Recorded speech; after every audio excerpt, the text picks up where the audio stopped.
เป็นออฟฟิศเลยไม่มีเลยน่าจะมีต้องของขาย ของพระอันหนึ่ง เอามาสองกิน หลังเลยหลังมันเย็นไหมร้อนเนี่ย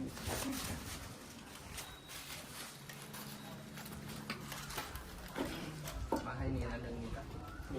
ไม่เห็นอยู่เลย